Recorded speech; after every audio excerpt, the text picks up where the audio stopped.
మొదటి వేదిక కాబట్టి మహిళా లోకం, మహిళలు ఈ భారతదేశానికి కాదు ఈ ప్రపంచానికే మూలం.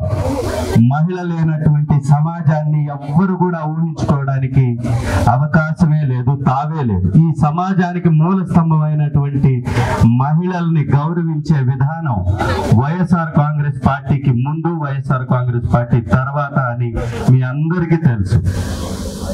దివంగత మహానేత వైఎస్ రాజశేఖర్ రెడ్డి గారు వచ్చి అనేక రకాలైనటువంటి పథకాలు మహిళలకు అందిస్తే, ఆ తర్వాత వచ్చినటువంటి అబద్ధాల ప్రభుత్వం, దోచుకునేటటువంటి ప్రభుత్వం, దొంగల ప్రభుత్వం, తెలుగుదేశం ప్రభుత్వం అన్యాయంగా డ్వాక్రా రుణాలని మాఫీ చేస్తారని అబద్ధపు ప్రచారం చేసి అధికారంలోకి వచ్చిన తర్వాత పసుపు కుంకుమ అనేటటువంటి ఒక పథకాన్ని తీసుకొచ్చి కంప్లీట్ గా రుణాలని మాఫీ చేయకుండా ఎగ్గొట్టి పారిపోయినటువంటి దొంగల ప్రభుత్వం ఒకవైపు అయితే, చెప్పినట్టుగా 11/4/2019 ఎలక్షన్స్ ముందు ఏదైతే జగనన్న మీకు ఒక హామీ ఇచ్చాడో, నేను ప్రభుత్వంలోకి వస్తే 4 విడతల్లో మీకున్నటువంటి బాకీలు మొత్తాన్ని 4 విడతల్లో తీసేస్తానని చెప్పి, దానికి సంబంధించిన వడ్డీని కూడా నేనే కట్టుకుంటానని చెప్పి 4వ విడతగా ఈ రోజు మీ యొక్క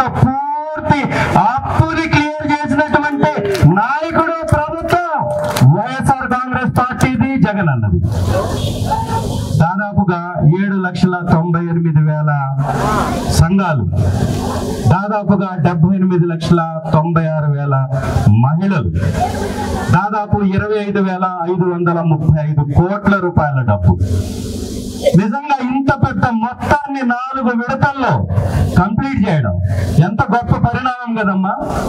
మన కుటుంబాల్లో ఉన్నటువంటి అప్పుకి బ్యాంకుల వాళ్ళు మన ఇంటి దగ్గరకు వచ్చి మాట్లాడుతూ, వారు మనల్ని గేలి చేస్తూ, హేళన చేస్తూ, వాళ్ళు మనల్ని హింసిస్తూ ఉంటే ఎక్కడ వడ్డీ కట్టాల్సినటువంటి అవసరం లేదు, 4 విడతల్లో నేను తీరుస్తానని చెప్పినటువంటి జగన్ అన్న ఇవాళ ఈ 4వ విడత వేదికగా దాన్ని సంపూర్ణంగా ఈ యొక్క డోర్నాలకు సంబంధించి దాదాపుగా 3,96,00,000 రూపాయల్ని ఇచ్చి సంపూర్ణంగా మిమ్మల్ని అప్పు నుంచి విముక్తి చేసినటువంటి ఘనుడు శ్రీ జగన్మోహన్ రెడ్డి గారు. ఏమిచ్చి రుణం తీర్చుకోవాలి మనం మహిళా తల్లులకి అని వారు పదే ఆలోచిస్తూ ఉంటారు. మీరు చూడండి, మన ప్రభుత్వం రాకముందు, వైఎస్ఆర్ కాంగ్రెస్ పార్టీ రాకముందు ఎక్కడైనా కానీ పెత్తనం పురుషులదే. ఇప్పుడు ఈ ప్రభుత్వంలో నేను చదివినటువంటి ఈ 4 పేర్లు మహిళా తల్లులవే. ఏఎంసీ చైర్మన్ గా మహిళ, సర్పంచ్ గా మహిళ, అధ్యక్షురాలుగా ఇక్కడ ఉన్నటువంటి ఎంపీపీగా మహిళ, జడ్పీటీసీగా మహిళ. ఒక మహిళని గౌరవించుకునేటటువంటి విధానం ఇది కదా. కేవలం మహిళలంటే వంట చేసేటటువంటి పని మనుషులుగా, సంతానం ఇచ్చేటటువంటి యంత్రాలుగా చూసినటువంటి ఈ సమాజంలో మహిళ మూల స్తంభం అని గుర్తించినటువంటి ప్రభుత్వం వైఎస్ఆర్ కాంగ్రెస్ పార్టీ ప్రభుత్వానికి. మీ బిడ్డలను చదివించుకోవడానికి అమ్మఒడి, మీకు చేయూత ఇవ్వడానికి వైఎస్ఆర్ చేయూత, మీకు ఆసరాగా అప్పు కట్టుకోవడానికి ఆసరా, మీరు ఉండడానికి ఇల్లు, మీరు కట్టుకోవడానికి ఇల్లు కట్టుకోవడానికి స్థలం, 31 లక్షల ఇంటి పట్టాలు తల్లుల పేర్ల మీద ఇచ్చినటువంటి ఘనమైనటువంటి ప్రభుత్వం వైఎస్ఆర్ కాంగ్రెస్ పార్టీ ప్రభుత్వానికి. రిజిస్ట్రేషన్ రూపాయి ఖర్చు లేకుండా. గతంలో ఏ ప్రభుత్వం అయినా ఇచ్చిందా తల్లి? ఏ ప్రభుత్వం అయినా 1 రూపాయి డబ్బు తీసుకోకుండా మీ గ్రామాల మధ్యలో ఎక్కడో చోరులో కాదు, ఏదో ఒకటి స్థలం లేని దగ్గర కొంచెం దూర ప్రాంతాలకు వెళ్ళామేమో కానీ చాలా వరకు గవర్నమెంట్ భూముల్ని, ప్రైవేట్ భూముల్ని సేకరించి ఇంటి నిర్మాణాలు, ఒక్కొక్క ఇంటి నిర్మాణం కాదు, లక్షల సంఖ్యలో ఇంటి నిర్మాణాలు చేస్తున్నటువంటి ప్రభుత్వం వైఎస్ఆర్ కాంగ్రెస్ పార్టీ ప్రభుత్వానికి. దాదాపు 25 లక్షల ఇంటి నిర్మాణాలు ఈ రాష్ట్రంలో జరుగుతున్నాయంటే, ఒకే ఒక టర్మ్ లో 7 లక్షల ఇంటి నిర్మాణాలను కంప్లీట్ చేసి ఒక పెద్ద బహిరంగ సభ ద్వారా అది జాతికి అంకితం ఇచ్చినటువంటి మహాగణుడు సీఎం జగన్మోహన్ రెడ్డి గారు. ఉందా? ఇంతకు ముందు ఎప్పుడైనా ఏ ప్రభుత్వం అయినా 1,00,000 ఇళ్ళు ఇచ్చినటువంటి చరిత్ర ఉందా? ఏ ప్రభుత్వం అయినా రాజకీయ పదవుల్లో గాని ప్రభుత్వ పదవుల్లో గాని మహిళలను ఇంత చైతన్యవంతంగా ఇంత గౌరవప్రదంగా నిలబెట్టి కూర్చోబెట్టినటువంటి చరిత్ర ఏ ప్రభుత్వానికైనా ఉందా? ఒక్కసారి ఆలోచించుకోండి. నిజంగా ఇంత గొప్ప ప్రభుత్వాన్ని, ఇంత గొప్ప నాయకుడిని మనం ఆశీర్వదించాల్సినటువంటి అవసరం ఉందా లేదా? గతంలో ఏదైనా పథకం రావాలంటే ఏం చేయాలి? అక్కడ ఉన్నటువంటి నాయకుడి దగ్గరికి తిరగాలి, ఎంతో పదో పరకో అప్పు చెప్పుకోవాలి. మళ్ళీ మనం గౌరవం ఇవ్వడంలో కూడా తక్కువైనా కానీ పథకం వచ్చేది కాదు. ఇవాళ ఏ నాయకుడికి సంబంధం లేకుండా, ఏ అధికారికి సంబంధం లేకుండా పేదరికం మాత్రమే ప్రాధాన్యతగా తీసుకొని, అర్హత మాత్రమే ప్రాధాన్యతగా తీసుకొని 4,75,000 కోట్ల రూపాయల డబ్బుని డీబీటీ నాన్ డీబీటీ పద్ధతి ద్వారా మన అకౌంట్లోకి ఏ దళారీని లేకుండా, ఏ మధ్యవర్తిని లేకుండా, ఎవరి రికమెండేషన్ లేకుండా మనకిచ్చినటువంటి ప్రభుత్వం జగనన్న ప్రభుత్వం. ఆలోచించండి ఒక్కసారి. ఈ ఎర్రగొండపాలెం నియోజకవర్గంలో 2,05,000 మంది ఓటర్లు ఉంటే ఇక్కడ లబ్ధిదారుల సంఖ్య ఎంతో తెలుసా తల్లి? 1,85,000. 1,85,000 మంది లబ్ధిదారులు ఉన్నారు అంటే గతంలో వేసినటువంటి ఓటర్లు ఎంతో తెలుసా? ఓటేసినటువంటి ఓటర్లు మొన్న 2019 ఎలక్షన్స్ లో 1,60,000 మంది. మనం పథకాలు ఇస్తున్నటువంటి వారు 1,85,000 మంది. అంటే తెలుగుదేశం, బీజేపీ, జనసేన ఇంకా ఇంకొక పార్టీలకు ఓటేసినటువంటి వారికి కూడా పథకాలు ఇచ్చినటువంటి ప్రభుత్వం వైఎస్ఆర్ కాంగ్రెస్ పార్టీ ప్రభుత్వం. ఇక్కడ కులం చూడం, మతం చూడం, ప్రాంతం చూడం, పార్టీ చూడం, పేదరికం మాత్రమే అర్హత. ఎవరైతే అర్హులు ఉన్నారో, ఎవరైతే లబ్ధిదారులు ఉన్నారో వారు ఎవరి దగ్గరికి తిరగాల్సినటువంటి అవసరమే లేదు. డైరెక్ట్ గా నేరుగా మన ఇంటి దగ్గరికి ప్రభుత్వం తరఫు నుంచి ఒక వాలంటీర్, ప్రభుత్వం తరఫు నుంచి ఒక అధికారి మీ చెంతకి వచ్చి, మీ గడప దగ్గరకు వచ్చి మీకు పథకం అందిస్తున్నటువంటి ప్రభుత్వం మన ప్రభుత్వం, మన జగనన్న ప్రభుత్వం. కాబట్టి మీరు ఆలోచించండి. ఎప్పుడైతే 6 హామీలు ఇచ్చినటువంటి తెలుగుదేశం పార్టీ ఒకవైపున 129 హామీలు ఇచ్చినటువంటి పార్టీ వైఎస్ఆర్ కాంగ్రెస్ పార్టీ. ఇవ్వనటువంటి హామీలను కూడా నెరవేర్చాం.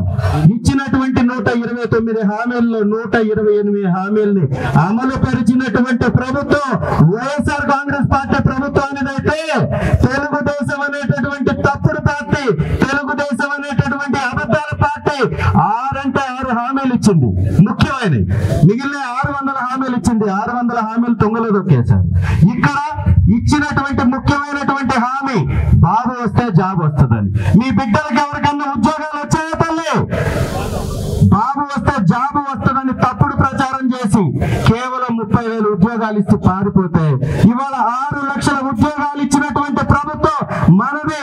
మన గ్రామాల మధ్యలో, మన ఇళ్ల మధ్యలో ఒక సచివాలయాన్ని ఏర్పాటు చేసి ప్రభుత్వ పథకం కావాలి అంటే ఒక జెరాక్స్ కాపీ కూడా అడగకుండా మిమ్మల్ని కూర్చోబెట్టి మీకు పథకం ఇచ్చి పంపిస్తున్నటువంటి ప్రభుత్వం ఒకవైపు అయితే, ఎరువుల కోసం ఎండలో నిలబడి, పెన్షన్ కోసం ఎండలో నిలబడి, పథకాల కోసం ఎండలో నిలబడి అధికారులు చుట్టూ తిరిగి ఎంతో కష్టపడి శ్రమిస్తే తప్ప పథకం రానటువంటి ప్రభుత్వం ఇంకొక వైపు.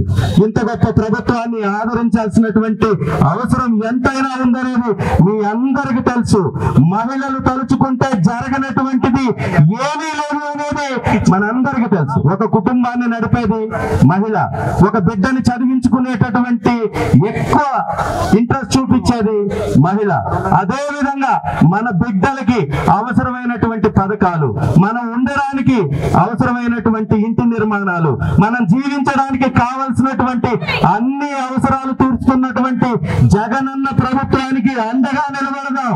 ఇలాంటి వేదికల మీద ఇంతమంది వచ్చి ఇక్కడ చేరి ఇంతమంది పథకాలు తీసుకుంటున్నారంటే ఇది కేవలం వైఎస్ఆర్ కాంగ్రెస్ పార్టీకి మాత్రమే చెల్లింది. మీరు ఎవరి దగ్గరికి వెళ్ళినా ఎవరి దగ్గరికి వెళ్ళకపోయినా రేషన్ మీ ఇంటి దగ్గరకు వస్తుంది, పథకం మీ ఇంటి దగ్గరకు వస్తుంది, స్కూల్ మీ ఇంటి దగ్గరకు వచ్చింది, మీ దగ్గర రైతు భరోసా కేంద్రాలు వచ్చాయి. ఇవన్నీ కూడా గతంలో లేవు అనేది మీకు అందరికీ తెలుసు. తప్పుడు ప్రచారాలు చేసి మేము గ్యాస్ ఇస్తాం, 6 సిలిండర్లు ఇస్తాం అని తప్పుడు వాగ్దానాలు చేస్తున్నటువంటి చంద్రబాబు నాయుడు గారి చరిత్రను ఒక్కసారి తిరిగి చూడండి.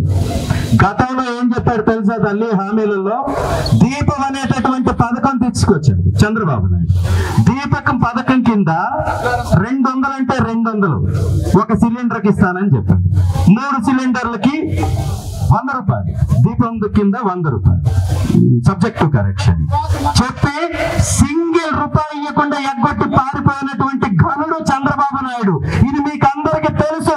1 రూపాయి అంటే రూపాయి కూడా దీపం పడకుండా ఇవ్వకుండా పారిపోయినటువంటి చంద్రబాబు నాయుడు ఒకవైపు, మన చేతుల్లోకి 15,000 పిల్లల చదువుల కోసం మన అకౌంట్ లో వేస్తున్నటువంటి జగన్మోహన్ రెడ్డి గారు ఒకవైపు. ఆలోచించండి, ఖచ్చితంగా మనల్ని మన పథకాలు కాపాడుతున్నాయని మీరు నమ్మితే మీ అకౌంట్ లో ఒకసారి చెక్ చేసుకొని వైఎస్ఆర్ కాంగ్రెస్ పార్టీ ప్రభుత్వం వచ్చినప్పటి నుంచి మీ అకౌంట్ లో ఎంత అమౌంట్ పడ్డది, అంతకు ముందు ఎంత అకౌంట్ లో అమౌంట్ పడ్డది ఒక్కసారి కానీ మీరు చెక్ చేసుకుంటే, వైఎస్ఆర్ కాంగ్రెస్ పార్టీ వచ్చిన తర్వాత మన అకౌంట్ లో డబ్బు ఎప్పుడు ఏ నెల పడినటువంటి నెల లేదు అనేది ఇది వాస్తవం. కాబట్టి ఇలా పథకాలు కావాలన్నా, మన యొక్క జీవన ప్రమాణాలు పెరగాలన్నా, మన కుటుంబంలో ఆనందాలు ఉండాలన్నా వైఎస్ఆర్ కాంగ్రెస్ పార్టీకి అండగా నిలబడదాం. ఇంత దూరం నుంచి వచ్చి ఇంతసేపు వెయిట్ చేసినటువంటి మీ అందరికీ భోజన సౌకర్యం కూడా ఏర్పాటు చేశాం. దయచేసి ఆ భోజనాన్ని కూడా భోంచేసుకుని ఇక్కడి నుంచి జాగ్రత్తగా వెళ్ళి వైఎస్ఆర్ కాంగ్రెస్ పార్టీ ప్రభుత్వాన్ని మరొకసారి దీవించి మళ్ళీ గెలిపిస్తే ఇంతకంటే గొప్ప పథకాలు మీకిచ్చి మీ జీవితాలలో వెలుగును తీసుకొస్తామని మాటిస్తూ ఇంత గొప్ప అవకాశాన్ని నాకు ఇచ్చినటువంటి మీ అందరికీ కూడా హృదయపూర్వక ధన్యవాదాలమ్మా. మీ గ్రామాలలోకి వచ్చినప్పుడు మీ ప్రాంతాల్లో ఉన్నటువంటి సమస్యలు తెలుసుకొని ఆ సమస్యలకు కూడా పరిష్కారం ఇస్తామని మాటిస్తూ క్షేమంగా వెళ్ళి రావాల్సిందిగా కోరుకుంటున్నాను.